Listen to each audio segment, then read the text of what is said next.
I'm back. Wow.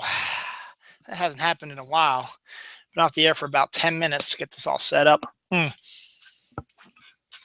So, what happened, Dylan? Well, I was in the middle of chit chatting about Carrie Fisher and Harrison Ford when all of a sudden my show went poof and it said no internet. And so I went over and my internet seemed to be okay, but I unplugged it and plugged it back in, had to go through the cycle, and then my Wi Fi came back on.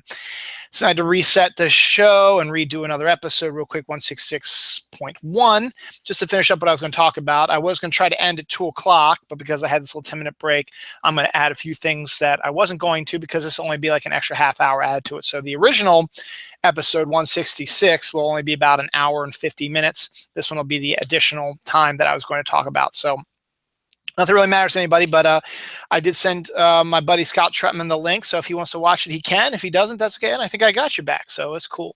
So poof, yes, we're back.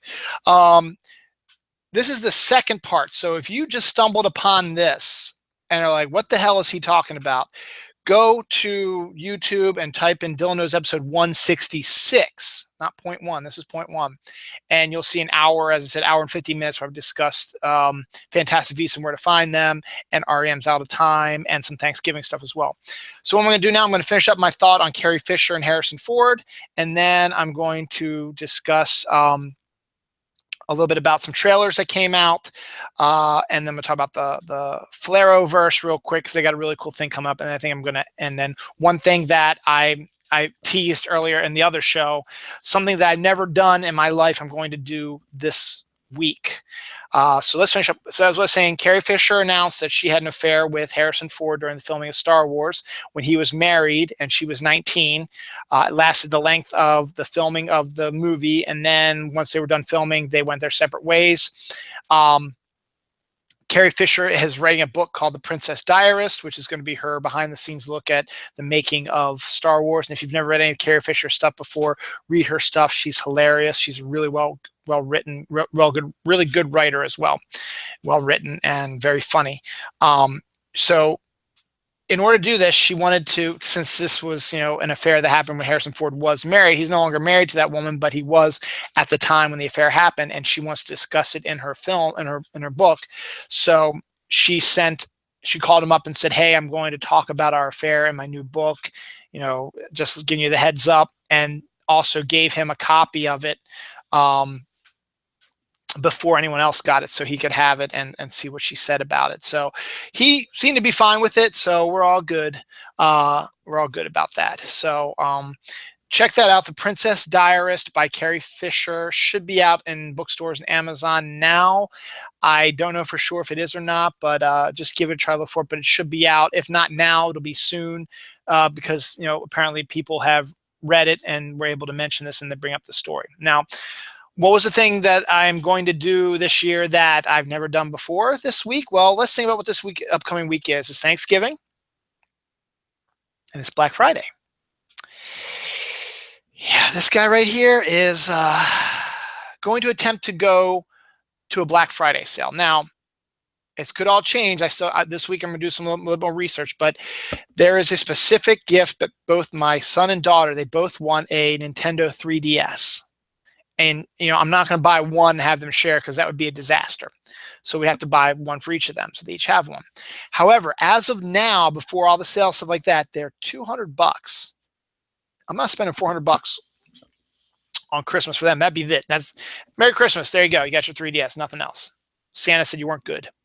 I'm not going to say that.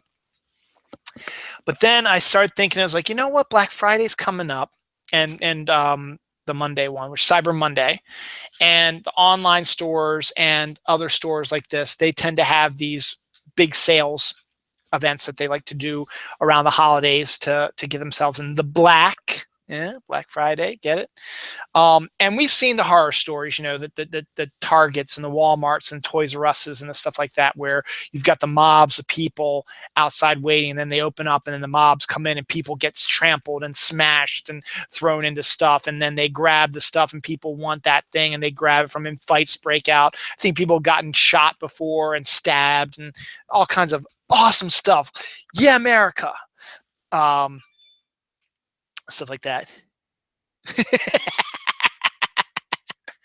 I'm getting there, Scott. Scott Troutman says you've lost your last marble if you go out shopping on Black Friday. Cyber Monday is a better option. Yes, it is, but I don't know if they're going to have the deals that I'm looking for. I do know of one store that has a really good deal on the 3DS, and that's the store, unless I find research like, say, Amazon might have a better deal, or Toys R Us online, or Target on whatever, and I might hit that on Cyber Monday. But right as of now, GameStop has the 3DS for $100. So basically it's half price.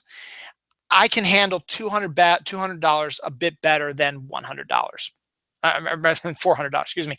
I can handle $200 better than $400 for 3DS for my kids. So as I said, as of now, I am contemplating going early to a GameStop and getting the 3DS for $99. It's technically $99.99, but no, let's just round it up to $100. And that's it. I'm not really planning on, I wasn't planning on going to Target or Walmart or Toys R Us unless I discover it's cheaper there. If it's like $70, then we'll see. Probably won't go, and maybe I'll do as you suggest, Scott, is go online maybe for Cyber Monday, or see whatever. I got to do research. But with GameStop does not quite have the intensity and insanity that a Target or Walmart or a Toys R Us has, because they have more things, whereas GameStop is just video games and video game consoles. So you'll get some of your gamer guys doing that, and we've got about 2 or 3 GameStops within about a 15-mile radius of where I live. So if I don't find the one closest to us, I can go down to the next furthest one away, then the next furthest one away. As I said, it will only take me about 15, 20 minutes to get to each one. So with the exception of the one that's close by, which take about 10 minutes to get to, if that, maybe 5 minutes. And as I said, I've never really seen like mobs go through GameStop.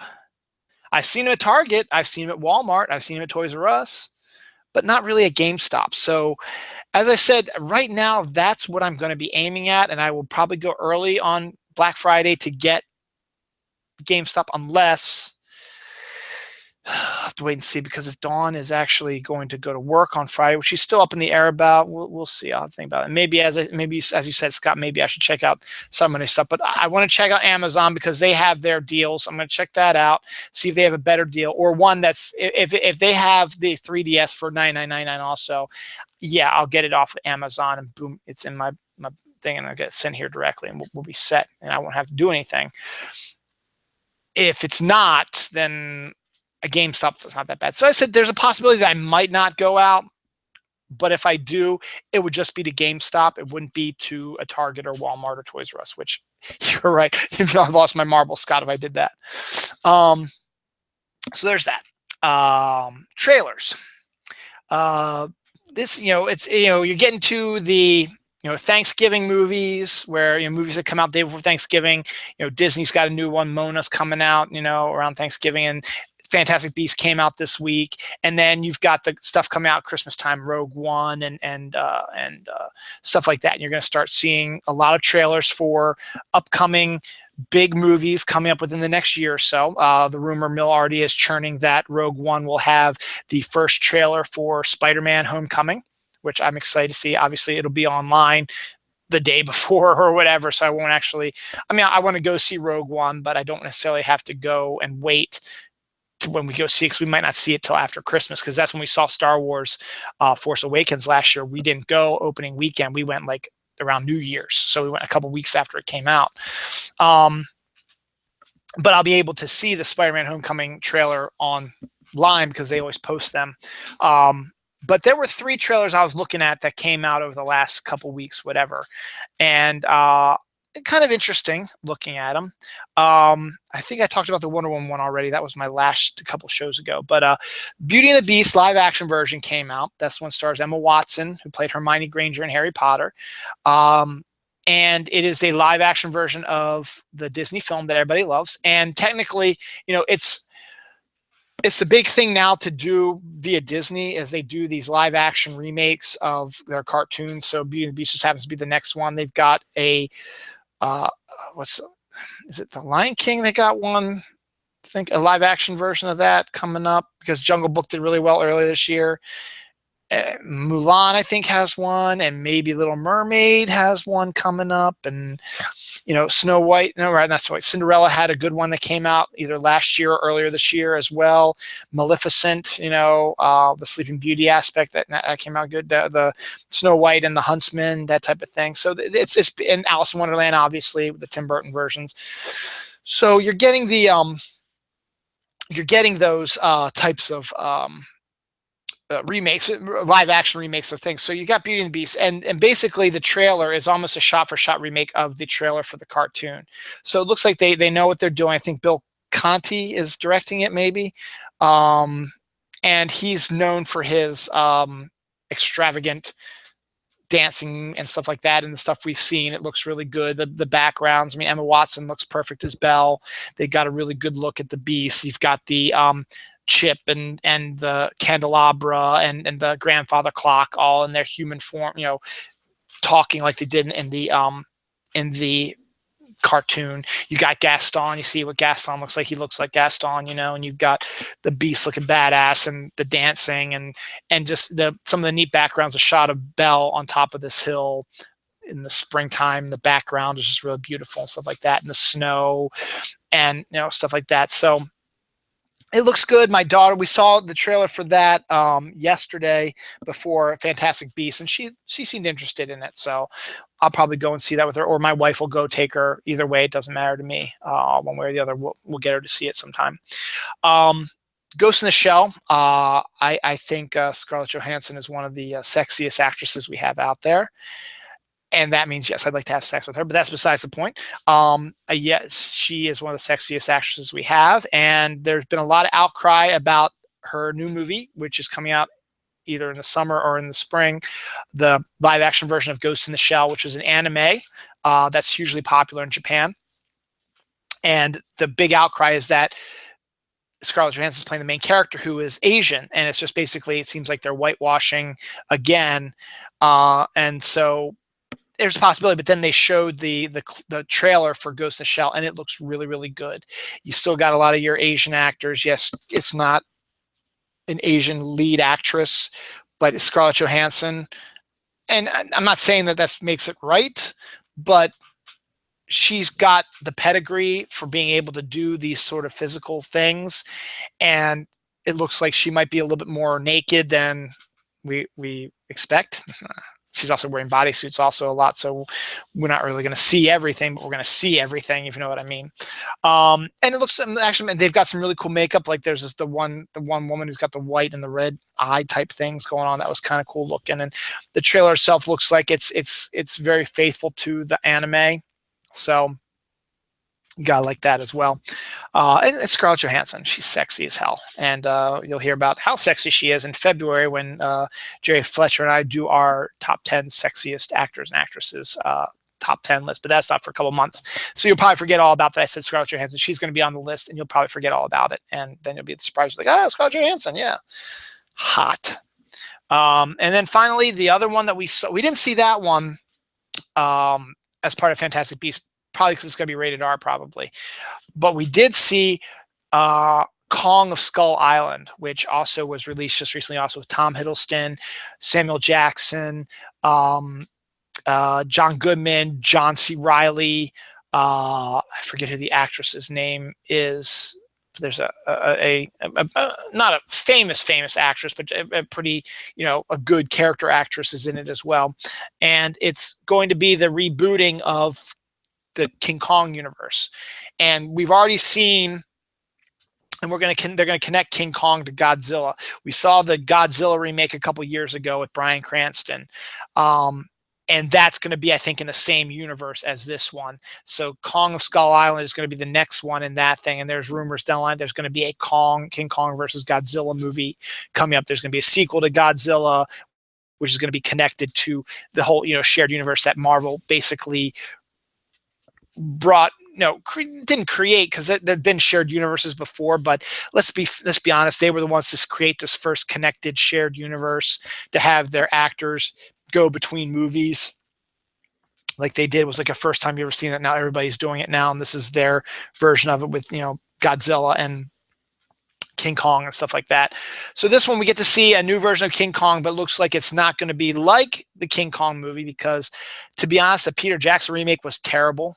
I hated it because the story of King Kong is a sad one if you really think about it. Same with the stupid ass Roland Emmerich Godzilla movie was another really train wreck. I haven't seen the new version of Godzilla, but I think it was better than the Roland Emmerich one. And this version of Kong looks like he's going to stay on Skull Island, and it's going to be more about the survival of the humans, because Kong is not necessarily the big bad guy in this one. Yeah, there's a lot of scenes of him squaring off against Samuel L. Jackson, but there's also, I think John C. Reilly called them the Skull Crackers or something like that, and he makes the jokes like, if you don't like them, you can name them whatever you want, I don't care. And there are these like lizardy type things that they're going to be fighting on. And so it looks like there's some really interesting beasts, like fantastic beasts and creatures. You see a really nice looking King Kong, and the villagers who live on the island are in like camouflage makeup that looks really, really cool. And you got some really great actors, Sid Goodman, Riley, Tom Hiddleston, Samuel L. Jackson. I think it's not Gretchen Mol, but stuff like that. So you've got a good core film crew, actors and stuff like that. And it looks creepy. It looks action packed. It looks creepy. It looks like what you want to see in a King Kong film, but not be King Kong, where you follow the same story where they kidnap him and take him back to New York, and he escapes and climbs the Empire State Building. They kill him and he falls and dies, which is a horrible ending, by the way. I mean, as I said, the Peter Jackson remake is awful. The Roland Emmerich Godzilla remake is awful. But yes, the original King Kong story from the 1930s just has the same basic plot. I think the 76 one did too, with my Aunt Jessica Lange. And it was okay, but I mean, it was just, I don't know, just the story itself is just depressing. So it looks like they're going to be not taking Kong to America. They're going to keep him on Skull Island, and I guess that'll be a good setup for the Godzilla battle with him, and that'll be a fun one to see. King Kong versus Godzilla will be a huge hit if they can create this shared universe type of thing and make it a lot of fun. So those are the big three trailers that I want to talk about real quick. A few other things real quick before, I've only got about 6 more minutes. I was only going to run about a half hour added to the hour and 50 I already did. I have been watching, but I'm extraordinarily impressed with what I've seen and heard and read, because I've been reading the synopsis of the Flarrow universe, which is on the CW. You've got Supergirl, The Flash, Arrow, and Legends of Tomorrow, which are all DC superhero-based TV shows with great actors and a creative team led by Greg Berlanti, who is not afraid to put them in costumes and bring out characters you've never heard of before, and have all these characters come out and have all kinds of fun adventures and give you the DC universe that you want on screen. Whereas the cinematic universe I've torn apart with my co-host MJ Khan before on our comic show, and I will continue to do so, because as I talked about Ezra Miller earlier, I did not like his Flash. From what I've seen, they're making him too much like Peter Parker. But this Wonder Woman movie coming up next year looks like it might be a good one, and we'll see about Justice League. But I have really no desire to see Justice League. Wonder Woman, I'll be in line for that. I'll watch that. It's in June. Maybe it'll be around my birthday. That'll be really cool. I'm impressed by what Greg Berlanti has done with the Flarrowverse. Arrow was the first one, which is their version of Green Arrow. Then they brought the Flash in, and they've connected their two worlds together. Then they created the Legends of Tomorrow, which includes characters from both shows teaming up, as well as some other DC characters as well. And then they had put Supergirl on CBS, but it didn't do well, and they bought the rights to put her on CW. Now she's been having sort of resurgence with more characters being introduced. And now finally, because you've got all 4 of these shows on the same weekly show, and I'm kind of disappointed in the fact that they're not really connecting Supergirl with it, because she's in her own world basically, but they're going to bring Melissa Benoist into the Flarrowverse, though her show itself is not going to be part of the Invasion storyline. Now, for those who don't know, because they have these shows, they can do a crisscross characters, and they've done it. They've done it minorly too, where they've had characters show up for like 2 seconds from Arrow into Flash, and Flash and Arrow, and Flash and Legends of Tomorrow, stuff like that. They've done that, and shows that they're all in the same universe. And then you you know, you decide, they've had some crossovers between the shows. So with like a story that starts in the Flash ends in Arrow, or a story that starts in Arrow ends in Flash, stuff like that. Well, now they got Legends of Tomorrow involved with this, and they've got Supergirl on their lineup, but not necessarily in their universe, but they can bring her over. You're going to get a nice crossover, and you got the first one coming up the week after Thanksgiving, because they're taking a break this week, I think, because it's Thanksgiving week. So you're going to see repeats or whatever. You're not going to see anything new. But the week after is the Invasion storyline. Now it's going to start on Monday, where it's going to be Supergirl's going to have her own story that's connected to what's been going on with that, and it's going to end with Flash and Cisco coming across dimensions to say, hey, we need your help, and you're going to take her with you, and that leads you into Flash. Now, the Invasion storyline is one of my favorite comic storylines. Basically, the premise is the Dominators, who are these aliens that have the big circles on their heads, which tell their class they're yellow and long teeth and nails and stuff like that.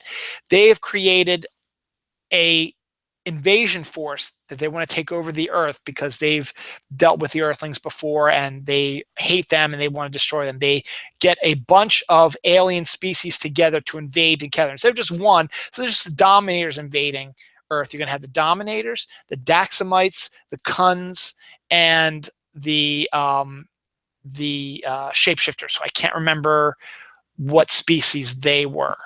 And you have the four of them combining their powers to invade the Earth. But remember, in the DC comic universe, the Earth has hundreds of superheroes, and it's all them connected to take out the alien invasion. It was a 3-issue miniseries. They were all 80 pages, so it was a 240-page saga. I think there were some crossovers in some of the issues, but not too many of them. And it was a great story. It's such a great story that I have an Adam Strange movie idea for 7 films, and the last 3 is basically an invasion style story with all these aliens joining forces to take over not Earth, but Rann and Thanagar. And so that's my idea. So they decided to take that and crib that, because they've got all these superheroes now, because Legends of Tomorrow have the Justice Society. They've got, all these other characters, Atom and stuff like that. Flash has introduced a bunch of other speedsters, Jesse Quick and Kid Flash and all that in there as well. You have Supergirl popping up in there, Vibe from, and Killer Frost, all from the Flash. And then you've got, from Arrow this season, they're doing a lot of vigilantes like Wild Dog and Vigilante and Ragman and stuff like that. So you're going to be able to do that. Plus you've got Black Canary and all these other characters thrown together. You've got enough superheroes now that you can have a good invasion squad to stop them. And Martian Manhunter's and Supergirl, though I don't think he's crossing over with Supergirl, though that would be freaking awesome if they could get Martian Manhunter in there as well. I don't think they're going to. And then Mon-El, who is a Daxamite also, is he going to cross over too? Because if the Daxamites are going to be a major part of this invasion storyline, or are they just doing the Dominators? I don't know. Maybe they don't have the budget to do all the alien species, so maybe they're just doing the main ones. So we'll see what happens. But just the idea of doing an invasion story and connecting it through 3 of your series, with the exception of that last sequence at the end of Supergirl, it's a great idea, and I hope it succeeds with them. And I might have to just sit down and just record those and just watch those, even though I haven't been watching the shows. I want to watch the shows. I just never have. As I said, I've fallen behind, and they're on usually 8 o'clock, which is usually kitty bedtime for my kids, and bath time. So I can't watch them then. So there's that. Speaking of superheroes, real quick, I talked about REM's 25th anniversary of Out of Time already, but 24 years ago, Superman died on November 17th. That was a big deal. I remember buying the comics. It came in wrapped in black and different things, and he got beaten to death by Doomsday, but also killed Doomsday at the end. And then they did basically almost a year-long storyline without him, and they brought in new Superman, and they did a funeral for a friend, and did some really cool stuff. So happy 20th anniversary about that. I just have to mention this real quick. The Cat Show is a show that Tony Solo and I, who we do the snooze together, we're trying to get Scott, not Scott Troutman, who's watching, but Scott McDonald and Myrna and my wife Dawn together to do a show just about cats, and it's a ongoing joke. So I said I figured I'd mention it. So hey, get the Cat Show started. I'll help any way I can. It'll be fun. And some of the stuff I save for later. Real quick, my wife is becoming the huge Pokemon fan. We both play Pokemon Go, but she is obsessed with it, and she's also become so obsessed that she's been watching the cartoons on YouTube on her phone. So that's kind of funny. Is there anything else? And that's funny because the kids' Christmas list this year are Pokemon heavy. Because they like playing. We have it on our phones, but they don't have it on their tablets because we can't get it on their tablets. So they like to play it on our phones. So we with them do that. That's good. Maybe next week I'll talk about the Christmas Eve script that I've got percolating. I've had percolating in my head for years. I think maybe I'll do that. I'll probably do another out of my head show. So I'll talk more about that. I'll talk about the series of books by Brad Metzler and Chris Eliopoulos called I Am, which are I Am George Washington, I Am Abraham Lincoln, I Am Jane Goodall. It's the name of the series is Ordinary Heroes. Ordinary Heroes, and they talk about historical people who were heroic despite the fact they didn't have superpowers, stuff like that. It's really good kids stuff like that. I may or may not talk about the election next week. We'll see. I may or may not talk about The Walking Dead next week, which is all on my list here. And I may or may not talk about my perfect shopping area next week as well. But I got everything else that I wanted to cover basically. So on that note, I think I'm going to say goodbye. Scott Troutman, thank you for watching and sticking through my wind-swept, wind-wrecked episode. For those who stumble upon this is the second part. Go to episode 166 and watch that hour and 50-minute one before you see me just go freeze and then go whoop and then turn off. And this is the secondary part of the show that I was going to wrap it up for. So here's some things real quick. Go see Fantastic Beasts and where to find them. Run, don't walk. You can go see it now. Go to the local show right now. Go see it in IMAX if you have an IMAX. See it in 3D. Or just see it regular, it doesn't matter to me, but go see it. That's all that matters. Don't talk about the surprise ending. There is a killer surprise ending. It's fantastic. Let's see, have a happy Thanksgiving. It's on Thursday. Enjoy your turkey or whatever you eat. Enjoy your football on Thanksgiving. Enjoy the parade. Enjoy your sitting up for Christmas decorations, listening to Christmas music, whatever you have planned for this week.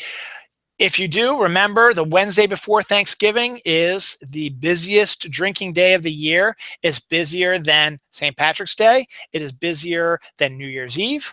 It is busier than Halloween. The day before Thanksgiving is the busiest drinking day of the year because college kids coming back from college, meeting up with their friends at bars, people who don't want to go see their families are trying to get their liquid courage up, so they're going to drink a lot of alcohol to get their courage up. Or if they go and are visiting their family and they've already had a rough day of it on Wednesday, they need something to unwind, so they go to the bar and stuff like that.